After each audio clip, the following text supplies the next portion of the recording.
Okay, let's get into a couple of strategies that can help with our goal striving, mainly implementation intentions, and then we will finish up this video with a study about counterfactual thinking.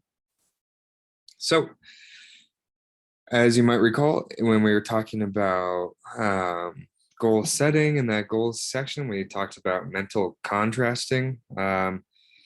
So this would go in that pre-decisional phase, right? This is something that we are going to be using before we get into these volitional processes. This is something that's good for intentions.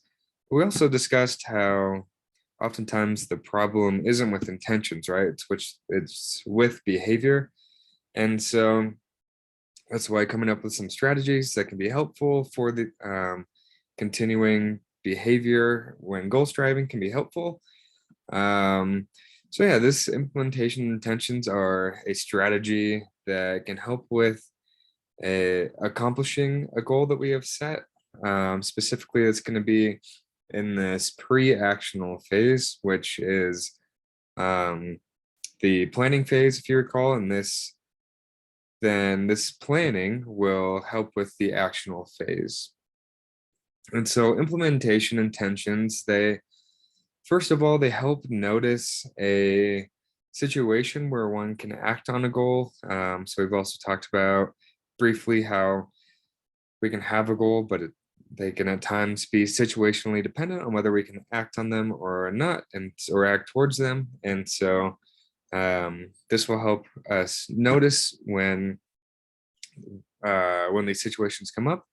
And they can also be reminders for, okay, the situation has come up. Now, what do I do? This can help with figuring out how to, what behaviors might be best for working towards one's goal.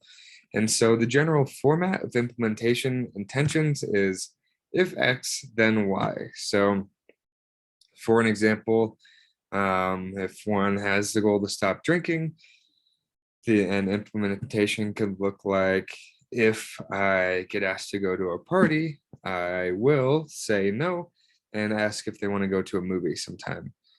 So yeah, that's a general basis of implementation intentions. Oops, something in my eye, sorry. I will say that when I first started studying this, I did not think that implementation intentions would do much of anything. I mean, they seem really simple, right? And they are simple, but they do. The research on these is really overwhelming. We've talked about some other research in the past that's still being debated, and there are people on both sides. This is something where the research is pretty overwhelming, where maybe not for every scenario, but in general, implementation intentions do a very good job in helping us with goal striving. There are some components that do matter, like similarly to goal setting, there are ways to make implementations better or worse. And so we want to make sure that when we make implementation intentions, they are specific. And so instead of being like, okay, if I am tempted to drink, I just won't. That's going to be too broad and maybe not that helpful, versus something like, if I get asked to go to a party, I will say no and ask if they want to go to a movie. That's a bit more specific and be more helpful here. So going to get into a couple of studies just showing the success of implementation intentions and how they can be really beneficial. And so in this study, this is another study with an interesting setup, I think. And so participants were emailed coupons for a food store. The coupons were either $5 or $15 off at the food store. And in addition to the monetary value, and two of the conditions, the ones with IMPS, these coupons included an implementation intention, which was along the lines of, the next time you're passing the store, come use your coupon. And then the result here is just how many coupons were redeemed. And we see a couple different results. We see initially what you'd expect, right? Where there is more success with the larger incentive that should be more motivating typically, right? And so with the $15 incentive, the probability or the amount of coupons redeemed was higher than for the $5 coupons. Additionally, we see a pretty large effect of the implementation intentions as well. So we see that looking at this red bar, a $5 value with an implementation intention is getting pretty close to being the same amount redeemed as the $15 incentive, right? So we see that um, it if you own some type of a store, right, and you're sending out coupons and you want to save money, it's probably a pretty good idea to include an implementation intention, because at that point you can offer or spend less money and get relatively the same results, even though when it's a $15 value with an implementation intention, that's the best option, right? So another study here with the use of implementation intentions. In this study, participants were, well, there's a control condition, and then there was a group that included kids with ADHD. And so the one thing research-wise that we really know about kids with ADHD is that they consistently have impulse control difficulties. And so this task gets at that. And with this task, what they did was there's kind of a half-second pause here, and then they were told, so if you see an animal, press one button, and if you see a mode of transportation like an airplane, press a different button. And the pictures would appear for about a second and then they would disappear.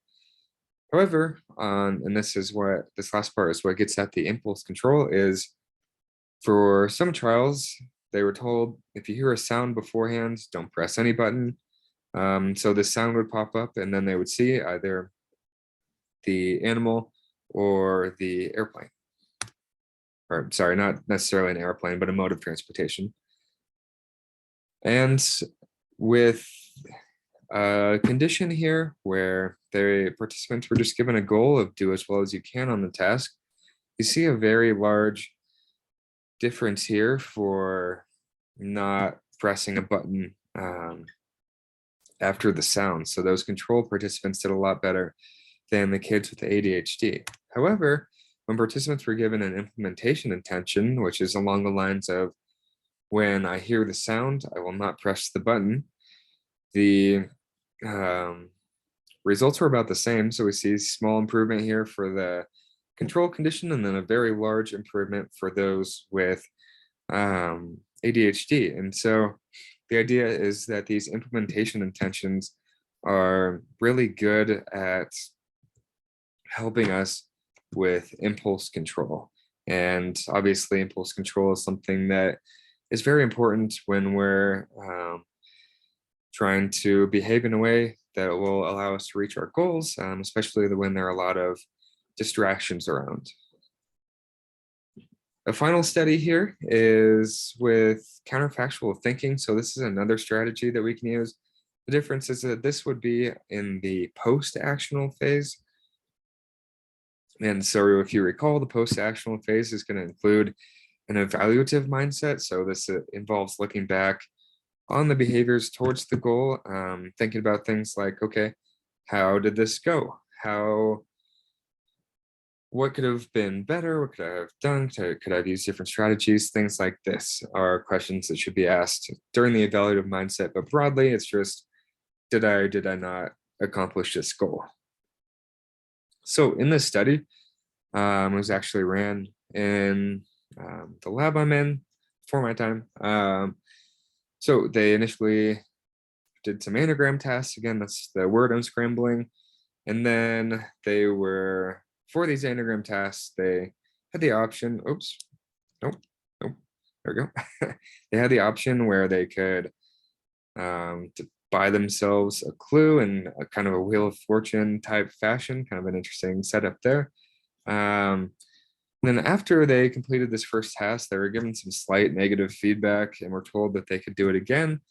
By slight negative feedback, I just mean they were told, okay, you could have done a little bit better on this task the first time, but we'll give you a new anagram task where you can try and do better.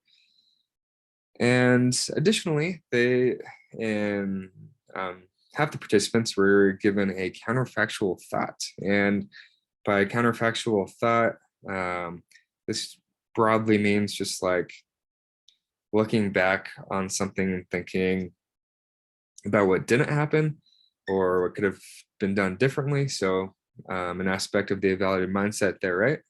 And so specific to this, the counterfactual thought was along the lines of, if I had chosen more clues, I would have done better. Finally, the mood of the participants was also measured to get at whether or not this task or the negative feedback for this task really mattered to them, and whether it would seem like they would even want to do better. And finally, they did the anagrams again. So getting into the results here, we see that for those who did have a negative mood after that first task,